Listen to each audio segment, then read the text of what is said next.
Somewhere in Central Africa, a child is digging a hole with his hands.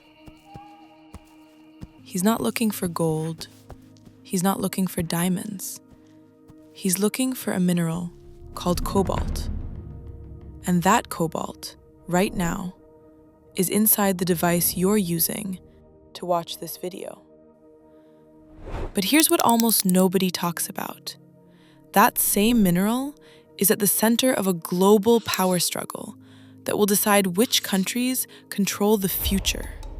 And most people have absolutely no idea it's happening.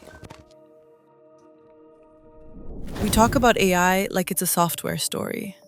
ChatGPT, algorithms, chatbots, apps.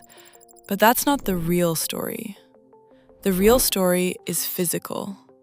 It's geographical. And it's been playing out quietly for years.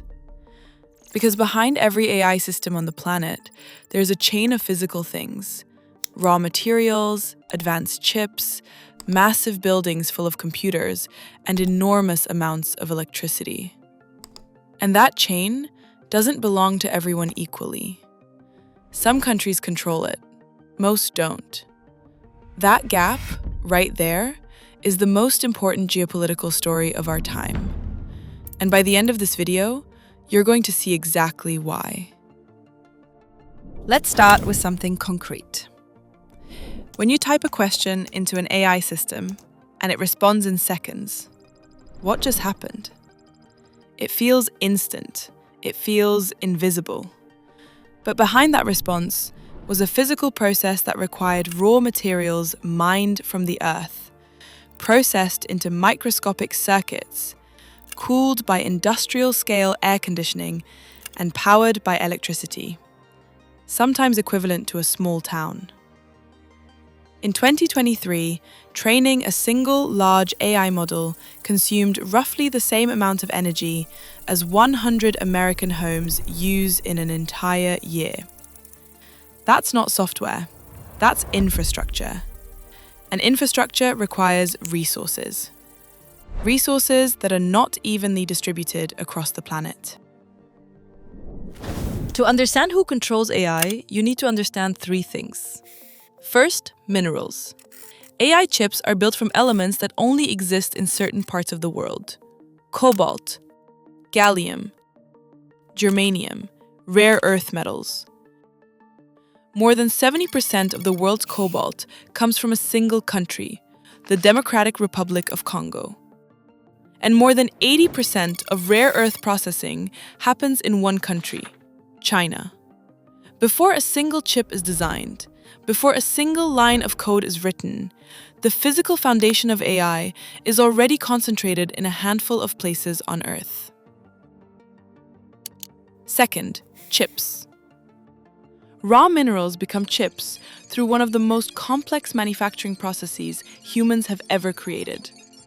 The most advanced AI chips in the world are produced by a single company, TSMC, in Taiwan. One company, one island, responsible for the chips that power almost every major AI system on the planet. That's not a supply chain, that's a single point of failure, sitting in one of the most geopolitically contested places on Earth.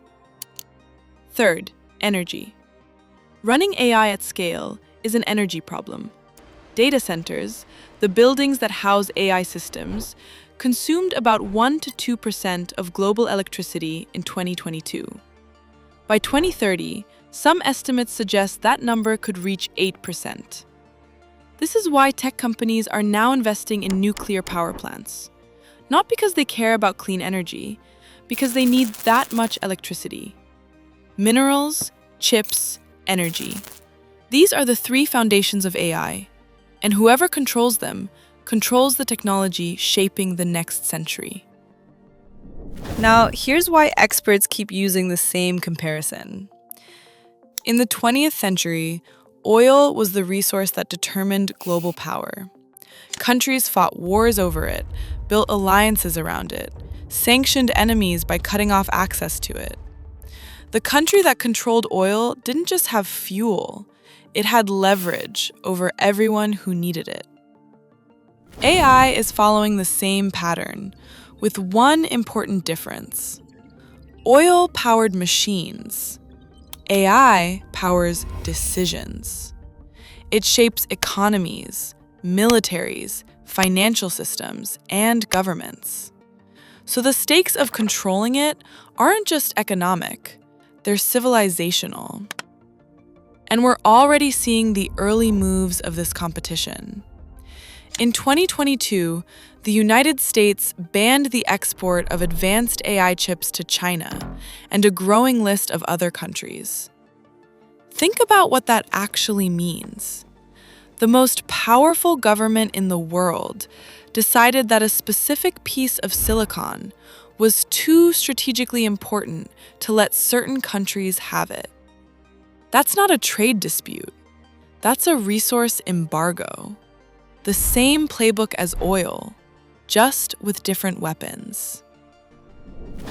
Here is what this all points to. We are moving toward a world where countries are divided not by military power alone, but by access to AI infrastructure. AI-rich countries will have it. AI-poor countries will depend on those that do. And that dependency will shape everything: economic development, national security, political influence, even the kind of future each country's citizens get to live. This is not science fiction. It's already beginning. The question isn't whether this world is coming. It's which side of that line your country and you will be on. AI is not just a technology story. It's a resource story, a geography story, a power story. And like oil before it, the countries that understood this early are the ones who moved to control it. The countries that didn't became dependent on those who did. We are living in the early years of that same competition right now. But here's what most people still don't understand.